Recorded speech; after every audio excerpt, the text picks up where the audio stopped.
think you also give yourself sort of a fun play space if really, objectively speaking, her major disadvantage is race. Like there's so much conflating of issues when people talk about race and sort of economic independence. If you give somebody financial access but race is still that barrier, that's an interesting story to tell. Yeah. Because it's like objectively you have the stuff that should get you in and you're not in. Yeah. So that breeds a different kind of entitled anger. Yeah.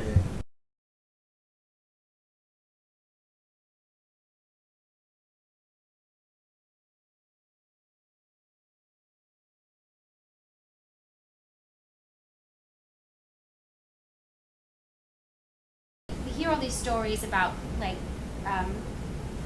we hear the story of these horrible things that have been happening to people and how they got all this attention, and then Lena's just kind of like living her life like nothing's bothering her at all.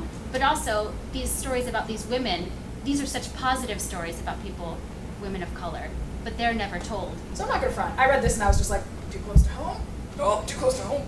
Because the number of arguments I've had with my friends about girls, we could do this thing for days and days and days. We could. It could be a very, very long play that doesn't end with guns. It just ends with lots of drinking and frustration. But the thing that Nora the character gives you in a lovely way in this is that, like, privilege isn't a blade, if that makes any sense. Privilege is a morning star. It's all about points, right? So it doesn't matter where on the thing you're standing.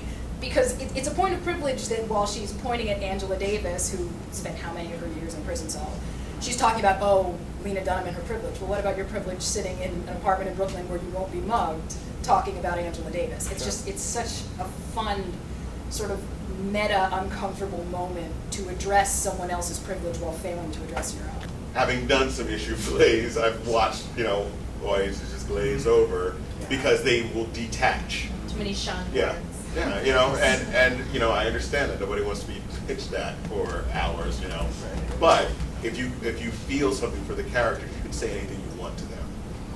This entire national discourse around guns and mass murders at this point, it's the body count ceiling keeps being raised, and I feel like we've almost culturally reached, fuck it, I'll say it, Newtown, that was critical mass. Like you're not going to top killing a bunch of kids in a preschool.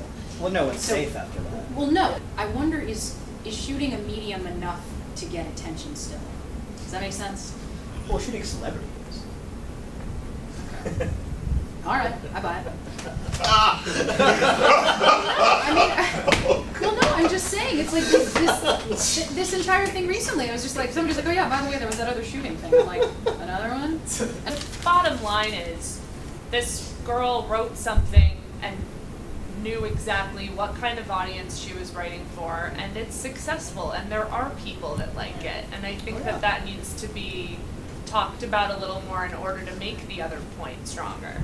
Because if it's just, it's like me with the Big Bang Theory. I can't stand that show, but there are people who fucking love that show, and so it's like there is a happy medium there. For example, for me, my boyfriend is Pakistani.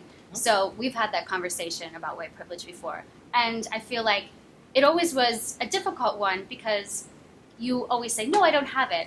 I know for me, there was this article that they had on Occupy Wall Street that really, I think, for me, helped me understand it the most.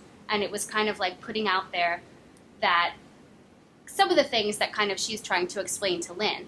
But at the same time, I feel like when you're trying to explain that and then she's kind of throwing the Obama thing in her face, I feel like by having her say that, it kind of takes away her credibility. And people who come to your show saying, oh, I'm an open-minded person, I accept everybody, they're going to say, oh, she's not like me. But if they see that she is that way, open-minded like they are, I think maybe then they would say, oh, wow, maybe there's some privilege in my life that I'm not taking a look at. Particularly, like, there was a throwaway line where it's like Tina is working as a front desk person At a yoga studio and has a degree in sociology. On the one hand, I'm like, yup. It's not a job at a yoga As an English and studio. theater major, I hear you. But I think that there's something so frustrating about having all of the boxes checked and still not being there, which on a fundamental level is what this is. When you started writing this thing, did you go to the mass murder place right away, or was it just kind of like, was that already there? No, I'm curious, because it's so He hard. started at that point and worked backwards. Well, because